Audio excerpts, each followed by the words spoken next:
Well, that was a glance at Petey. He's got a hard life laying there on a pillow in the sunshine. So while Denise is over there typing up something for YouTube, I'm going to set up for a shot for this afternoon. And let's see what I've got here. Hold on. Reach over there and grab it. There we go, 1959. This is a Kodak Retinette 1B camera. And it's kind of a unique thing. Very heavily built. Wasn't built in the US by Kodak, was built in Germany.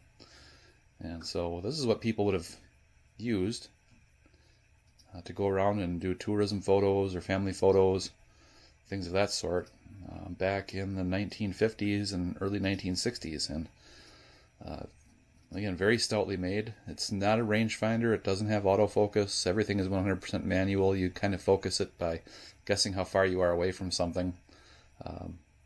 But it's a really fun camera to shoot and play around with. So I'm going to put it on a tripod, and I'll go outside and we'll take a photo of something with it. And then you won't get to see that photo right away because naturally this is on 35mm film. And that'll have to be developed, and I don't think I'm all the way through the roll yet. Let's see if I can show you the counter so you can see where we are on this. Might be hard to see the counter, but I'll try to get it in front of the camera here. I don't know if we can focus on that or not. Probably not. But it counts down from the top of the roll, 36 exposures, and it looks like I've got 7 left to go on this roll. So we're walking down in our woods today. That's not uncommon. And I've got the Kodak Retinette 1B, so the selfie camera from 1959. Should be interesting. I'm going to try to take a landscape photo with that. A couple more shots on that roll of film.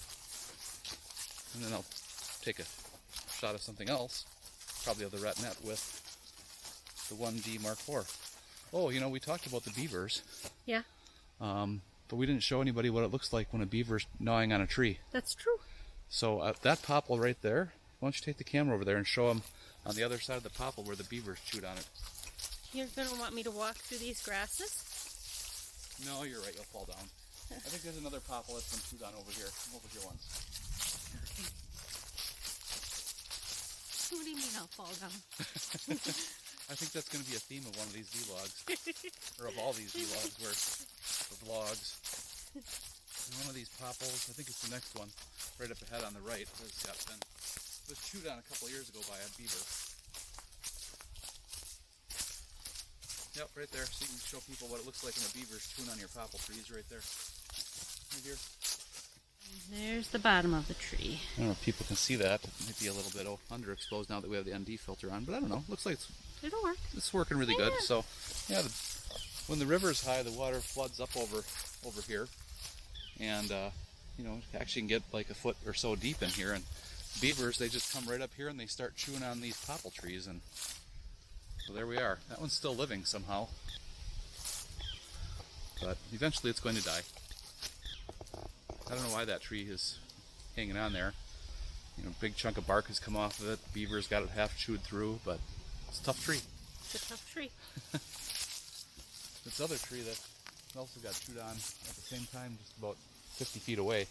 Oops. The other tree got chewed on about 50 feet away, where Denise wasn't going to walk through the grass because she'd fall down. That tree is chewed to about the same extent, but it's dead. It died from that, so this one's tougher, I guess. Mm-hmm. So I'm going to go right over here and set up this retinette and Okay. get a landscape photo.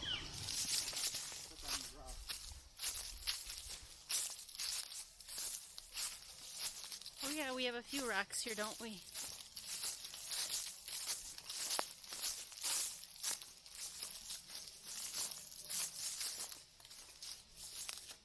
You want to show them the scene that I'm going to take a photo of, what it looks like down the river? They're beautiful. Isn't that beautiful? That's your scene. Okay. Oops. There's a rock there. It's a little rocky over here, isn't it? A little bit.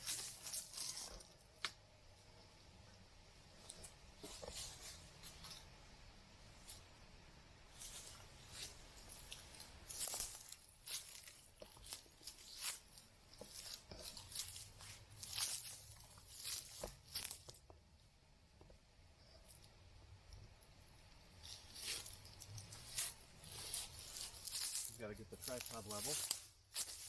Got a bubble level on it. Look at that cute little camera. Yeah, that's level now. Okay, so the Retinette has a selenium light meter on it. The Retinette 1B, it has a old-fashioned selenium light meter, and you set the ISO speed, it's called ASA back in the olden days, on the lens barrel, and it's got 200 speed film in here, and I did set that. But the thing with selenium light meters is they go bad over time, and so this one seems to be working. You can get a light meter reading in the viewfinder, but I don't trust it. So I'm going to take a light meter reading with an app on my phone.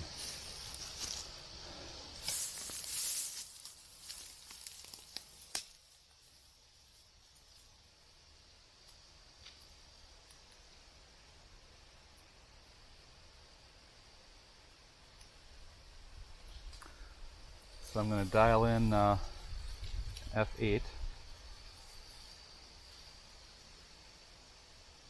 I've already got it set for ISO 200, and I'm going to take a reading, and it says 1,000th of a second. Well, that's not going to be possible because we only can go up to 1/500th of a second here, so F8 is going to not suffice.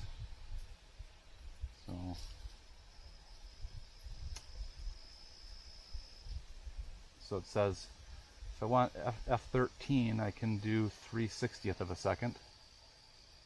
If I want F11, I can do 1/500th. Let's meter the sky, and that's still 1,000th. So that's going to blow out.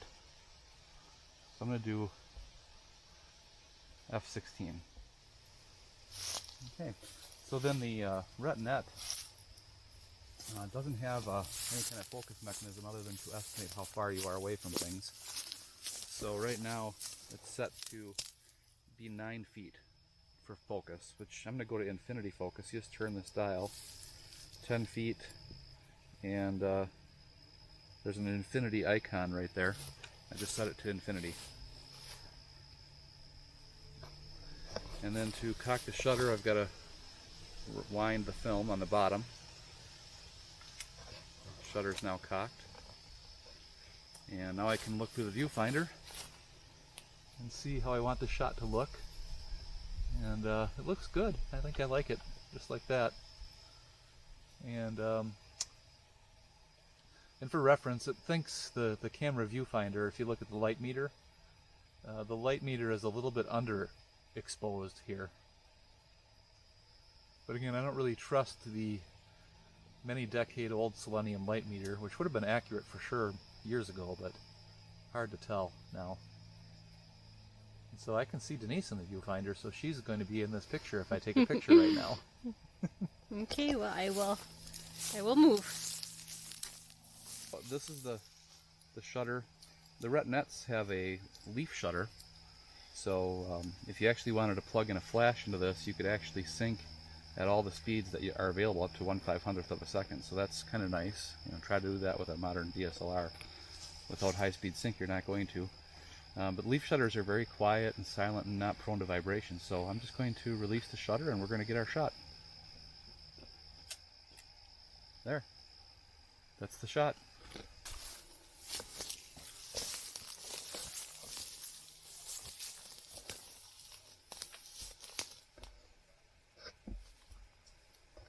Yeah, and what? Picture of what? I'm planning on taking a picture of my wooden mushroom.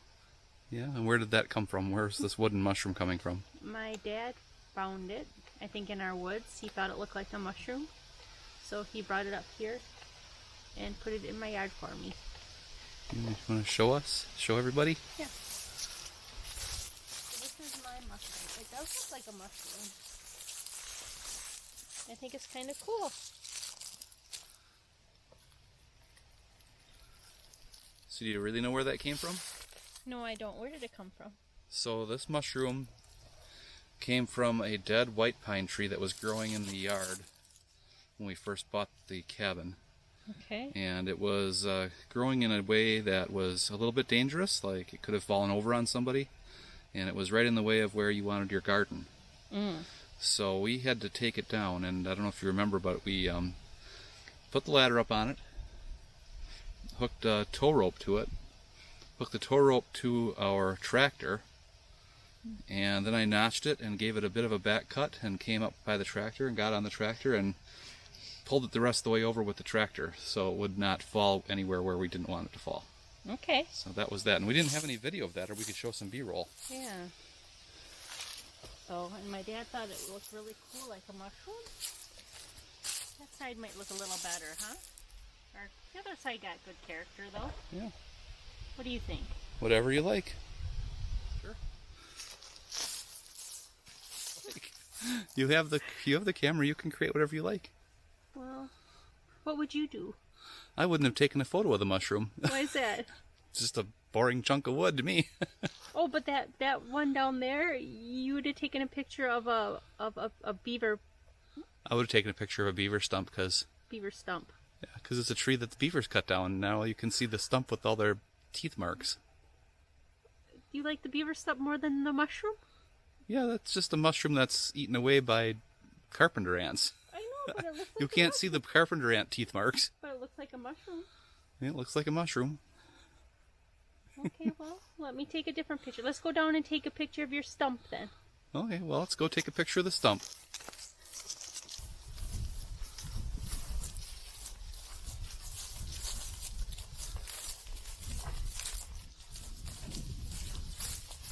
Are you coming, old man? I'm coming, old lady. Don't break a hip.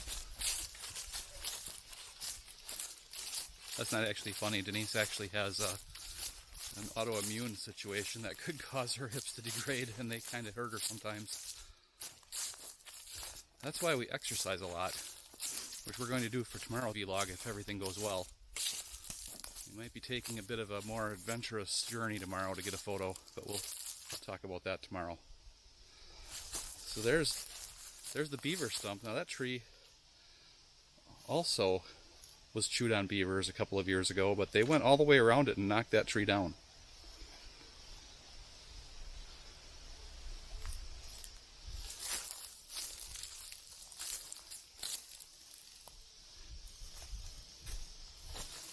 But it wasn't all for nothing.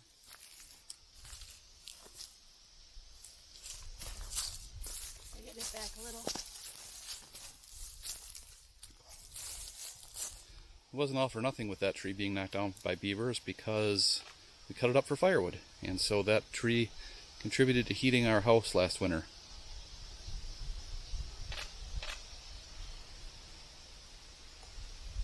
No, we didn't burn it green. It's seasoned for about a year, maybe 14 months in the woodshed before we burned it. And I test for moisture in our firewood, and when we burned that firewood, it was about 14%, which is right in the target range for moisture content in our firewood. Denise is nodding her head. Do you agree with that? So did you get your picture of the beaver stump? I did. Okay, so it might be kind of cool. Now you're going to have to show it side by side with the other one and let people decide what they like. Okay. But remember, my dad picked out that stump because he thought it looked like a mushroom. Yep. And it does look like a mushroom. Mm-hmm. It's kind of cool. And the beavers that live in your river knocked down that tree. Okay, so let the viewers decide. Let the viewers decide.